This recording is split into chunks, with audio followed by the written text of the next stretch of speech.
வந்து அப்போ கூட அன்பாக தாங்க இருப்பாங்க. சரி சரி. ஒன்றும் அப்போ கூட ஒன்றும் பெருசாக இது பண்ணிக்க மாட்டாங்க. சாதாரணமாக தான் இருப்பாங்க, மக்களோட மக்களாக இருப்பாங்க, அன்பாக தான் இருப்பாங்க.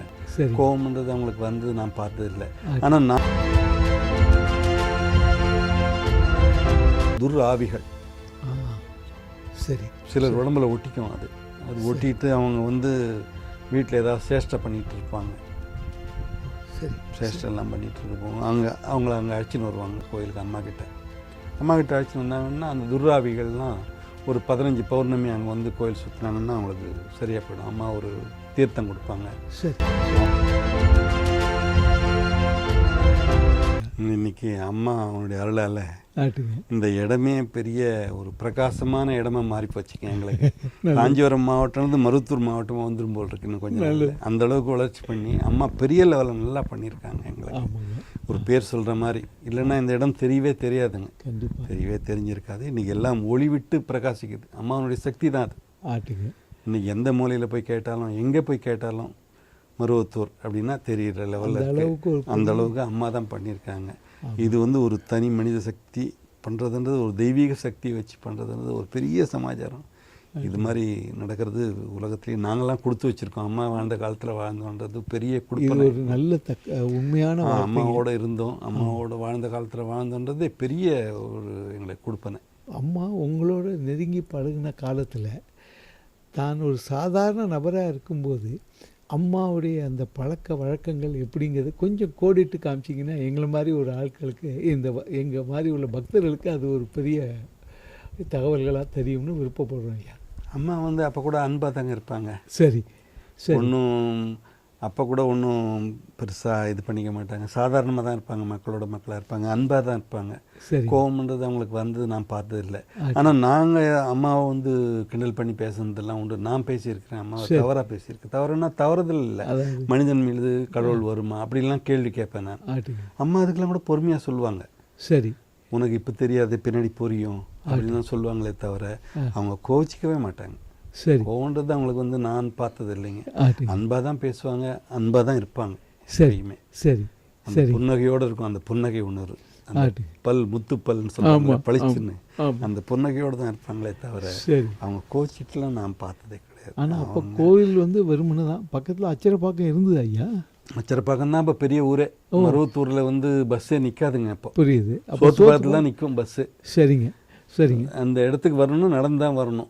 இங்கேருந்து நாங்கள் போகணும்னா சைக்கிளில் தான் போகணும். சரி. நாங்கள் அம்மா கூட 11 மணி வரலும் அங்கே இருந்துட்டு அதுக்கப்புறம் எல்லாம் முடிஞ்சது, அருள்வாக்கெல்லாம் அப்போ சின்ன சின்ன அருள்வாக்கெல்லாம் முடிச்சுட்டு நாங்கள் கொஞ்ச நேரம் பேசிட்டு டீ சாப்பிட்றதுக்கு சோத்துப்பாக்கம் நடந்து போவோங்க. சோத்துப்பாக்கத்தில் ஒரு கடை இருக்கும், சுந்தரம் ரெட்டியார் கடைன்ட்டு. சரி. அந்த கடைக்கு நடந்து போவோம். சரி. அப்போ போகிறப்ப நான் சொல்வேன், எனக்கு எப்படின்னா எனக்கு ஒரு பழக்கம், அம்மா வந்து கொஞ்சமாக டீ சாப்பிடுவாங்க, அம்மாவும் எங்கள் அண்ணனும். சரி. எனக்கு ஒரு கப்பு நிறைய டீ சாப்பிட்டது பழக்கம். சரி, நல்லது. பன்னு டீ ரெண்டும் சாப்பிடுவேன். அப்பா அம்மா சொல்லுவாங்க இந்த மாதிரி சாப்பிடாது அப்படின்வாங்க. அப்போ நான் சொல்லுவேன் எனக்கு இப்படி சாப்பிட்டா தான் பிடிக்கும், கப் டீ அப்படின்வேன். சரி. அந்த மாதிரிலாம் அம்மா அன்பாக தான் இருப்பாங்களே தவிர அப்போ கூட அம்மா தான் கொடுப்பாங்க அந்த பணத்தை. அப்படியா? ஆமாம். ஆட்டுங்க. அப்போல்லாம் எங்களுக்கு அந்த பொருளாதாரம் பெருசாக இருக்காது. இருக்கா இல்லையா? ஆமாம். அப்போல்லாம் 10 பைசா டீ அது ரொம்ப கஷ்டம்தான். அது அம்மாவே பே பண்ணுவாங்க. அந்த டீ சாப்பிட்டா அது தெய்வீகமாக இருக்கும். அப்போ டீ சாப்பிட்றதுக்கு நாங்கள் இங்கேருந்து நடந்து போய் சாப்பிட்டு வருவோம். அம்மா தங்கி இருந்தது இங்கே இந்த பக்கம் கோயில், இந்த கோயில் பக்கத்தில் மருவத்தூர், கீழ் மருவத்தூரில் வீட்டில் ஒரு ஓட்டு வீடு தாங்க. அது சிம்பிளான ஓட்டு வீடு தான், இந்த மாதிரி ஓட்டு வீடு தான். அதில் தான் தங்கி இருந்தாங்க அம்மா அவங்க அப்பா எல்லோரும் கூட்டு குடும்பம், அவங்க தம்பி. ஆட்டுங்க. எல்லாரும் ஒன்றா தான் கூட்டு குடும்பமாக தான் இருந்தாங்க. நல்லது. ஒரு சந்தோஷமான குடும்பங்க அது. ஆட்டுங்க. விவசாய குடும்பம். ஆட்டுங்க. அப்படி விவசாயத்தில் தான் இருந்தாங்க, விவசாய குடும்பமாக தான் இருந்தாங்க. சரிங்க. சரி.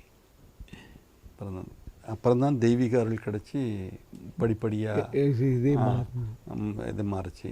அதுக்கப்புறம் தான் அம்மாவுக்கு திருமணம் நடந்தது. சரி. நீங்கள் திருமணத்தில் இப்படி போயிருக்கேன், எனக்கு ஞாபகம் இருக்குது. ஆட்டுங்க. திருமணத்துக்கெல்லாம் போயிருக்கேன். அப்போ ஏதாவது ருசிகரமான தகவல் ஏதாவது? ஒன்றும் அப்போல்லாம் ருசிகரமான தகவல்லாம் ஒன்றும் இல்லைங்க, சாதாரணமான திருமணம். அவங்க அச்சரப்பாக்கத்தில் டீச்சராக இருந்தாங்க அம்மா, திருமதி அம்மா. 8th வரலும் எடுப்பாங்க. அப்புறம் 9th வந்துருந்தாங்க. திருமதி அம்மா இங்கே அச்சரப்பாக்கத்துக்கு வந்து ஆசிரியராக பணியாற்றினாங்க. அவர் அரப்பேட்டில் ஆசிரியராக பணியாற்றினார். ஒரு ஆசிரியர் குடும்பம். அப்படி தான் எனக்கு சரி பழக்கம். ஐயா, எங்களுக்கு நீங்கள் பழைய காலகட்டத்தில் அம்மாவோட தொடர்பு கொண்ட ஒரு பட்சத்தில் முதல்ல எப்போ அருள்வாக்கு அப்படிங்கிற ஒரு இது ஆரம்பிச்சது அப்படிங்கிற ஒன்று சொல்லுங்க ஐயா. 1966 ஆரம்பிச்சிட்டாங்க அம்மா. அப்படியா? அப்படியா? அருள்வாக்குன்றது 1966 ஆரம்பிச்சாங்க. அப்போது அந்த சுயம்பு வெளிப்பட்டது 66 தானே ஐயா? அதுக்கு முன்னாலேயா அல்லது அதுக்கு 66 தான் எனக்கு ஞாபகம். பரவாயில்ல பரவாயில்ல. அப்போது தான் அம்மாவோட நான் கொஞ்சம் அங்கே போவேன் வருவேன். சரி. அப்படி பண்ணிட்டு இருப்போம். சரி. அதாவது தீராத வயிற்று வலியோடு வந்திருக்காங்க. ஓ ஓ. 2-3 பேர் அங்கே வந்து வயிற்று வலின்னா துடிப்பாங்க. வயிற்று வலின்னு துடிப்பாங்க. துடித்தாங்கன்னா அவர் அந்த அம்மன் சுற்றிட்டு வந்து அம்மனுக்கு எதிர்க்க தீர்த்தம் இருக்கும். புரியுது. அதை அவர் கையால் இட்டு வந்து அவங்களுக்கு கொடுப்பார். அந்த தீர்த்தத்தை 3 தடவை வாங்கி அவங்க பருகுனாங்கன்னா கிட்டத்தட்ட ஒரு 3 நாள் சாப்பிட்டாங்கன்னா அந்த வயிற்று வலி போயிடும். புரியுது. சுத்தமாக போயிடும். வயிற்று வலியே இருக்காது. அந்த மாதிரி நிறைய பேர் திரும்ப அதை சொல்லி நிறைய பேர் வர ஆரம்பித்தாங்க. வயிற்று வலி இருக்கிறவங்க அந்த மாதிரி வயிற்று வலி தீராத வயிற்று வலியை போக்கியிருக்காரு. அது எனக்கு நல்லா தெரியும் உங்களுடைய இது. 2வது துர்ஆவிகள். சரி. சிலர் உடம்புல ஒட்டிக்கும். அது ஒட்டிட்டு அவங்க வந்து வீட்டில் ஏதாவது சேஷ்டை பண்ணிகிட்டு இருப்பாங்க. சரி. சேஷ்டெல்லாம் பண்ணிகிட்டு இருக்க போவாங்க. அவங்கள அங்கே அழைச்சின்னு வருவாங்க கோயிலுக்கு. அம்மா கிட்ட அழைச்சின்னு வந்தாங்கன்னா அந்த துர்ஆவிகள்லாம் ஒரு 15 பௌர்ணமி அங்கே வந்து கோயில் சுற்றினாங்கன்னா அவங்களுக்கு சரியாக போயிடும். அம்மா ஒரு தீர்த்தம் கொடுப்பாங்க. சரி. அவங்க கையால் அந்த வேப்பில் இது பண்ணி கொடுப்பாங்க. நெத்தியில் குங்குமம் வச்சு விடுவாங்க. சரியாக போய்டும். விபூதி கொடுத்தாங்கன்னா புரியுது. அந்த துர்ஆவிகள் சரியாக போய்டும். 15 வாரம் அந்த மாதிரி வர சொல்லுவாங்க. ஒரு சிலர் 48 வாரம்லாம் கூட வந்திருக்காங்க. தீராத இந்த வயிற்று வலி இருக்கவங்க, தீராத நோய் இருக்கவங்களாம் நிறைய பேர் குணமாயிருக்கு. நல்லது. நிறைய பேர் எல்லா நாளுமே அருள்வாக்கு உண்டுங்களா அல்லது குறிப்பிட்ட நாள் ஏதாவது உண்டா? எல்லா நாள்லையும் அருள்வாக்கு இல்லைங்க. செவ்வாய்க்கிழமை இருக்கும், வெள்ளிக்கிழமை இருக்கும், பௌர்ணமியில் இருக்கும். ஓ, அப்போ தான் இருக்கும் அருள்வாக்கு. நல்லது. ஆமாம். அப்போது இந்த காளி கோயில் இருந்தது ஐயா? அப்போ இந்த காளி இது முன்னால் அதர்வன பத்திரகாளி கோயில் இருந்ததுங்களா அல்லது அங்கே எந்த கோயிலும் எனக்கு இருந்தால் ஞாபகம் இல்லை. ஒரு சுயம்பு இருக்கும். சுயம்பில் இவங்க விளக்கு வச்சுருப்பாங்க. விளக்கு எரியும். அது எதிர்க்க ஒரு சூளம் இருக்கும், வேப்ப மரம் இருக்கும். சுயம்பு கஷேத்திரம் தான். அந்த வேப்ப மரத்துலேருந்து தான் அம்மா அருள் வாக்கு கிடைக்கும். ஓஹோ. அம்மாவுக்கு அருள்னால வர்றதே அந்த இதில் அந்த வேப்ப மரத்துலேருந்து தான் ஒரு பவர் சக்தி. புரியுது. வரும். அந்த எதிர்க்க ஒரு அரச மரம் இருக்கும். அதுலேயும் நல்ல ஒரு பவர் இருக்குது. அந்த சக்தி இருக்கும். ஓ, நல்லது நல்லது. நன்றி ஐயா. எவ்வளவு தகவல் சொன்னதுக்கு ஐயாவுக்கு மிக்க நன்றி.